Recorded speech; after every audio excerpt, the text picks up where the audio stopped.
नमस्कार मित्रांनो, मी धनश्री सर्वांचं मनापासून स्वागत करते. तर सर्वांना श्री स्वामी समर्थ. तर महाशिवरात्री होती काल आणि महाशिवरात्रीला आम्ही गेलो होतो फिरायला जत्रेला.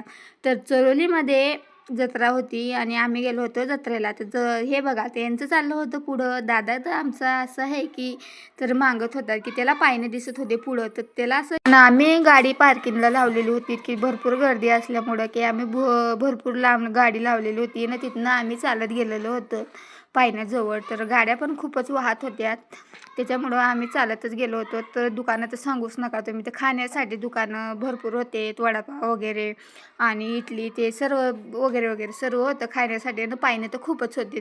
तर बघा, तर पायने आम्ही पण बसलो होतो पायण्यामध्ये. तर बाबू बघा कसा बोट दाखवत होता पायने, त्याला बसायचं होतं म्हणून सण त्याला लय मजा वाटत होती खूपच. तो शांत बसतच नव्हता ना. दादू त्याच्या पप्पाजवळ होता. ते आगाची पायना आणि मोठ्यांसाठी लहान मुलांसाठी खूपच पायने आलेले होते चोरुलीमध्ये. चोरुलीमध्ये मोठी जत्रा भरलेली होती तिथं. तर आंगणगाडी लहान लेकरं पण बसू शकतात. तर असं मस्त छान होतं वातावरण. आम्ही ते पायण्याकडे गेलो होतो आणि पायण्यात आम्ही बसलो आणि नंतर आम्ही मंदिराकडे आलो. तर मंदिराकडे तर सांगूच नका तुम्ही, ती इतकी गर्दी होती की जाऊ दे. ते बारी लागलेल्या होत्या रांगमध्ये. तर बघू शकतात की किती नंबर लागलेले ते रांगमध्ये. गर्दी पण खूपच होती, त्याच्यामुळे आम्ही काही आतमध्ये काही गेलो नाही. तर दूरदर्शन आम्ही घेतलेलं होतं. नंतर आम्ही गेलो खाली.